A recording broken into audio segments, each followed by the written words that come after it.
Monopoly Gamer, 2-player version, how to play. The rules are the same as the regular 4-player version except for these changes. For a refresher of those rules, check out this video.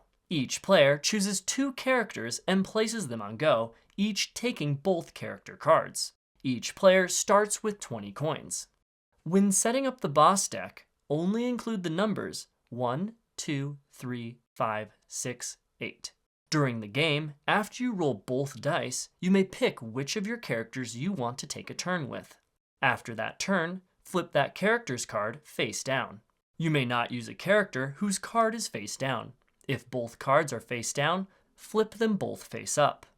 Any ability that would affect all other players only affects your opponent, and they choose which of their pieces it affects.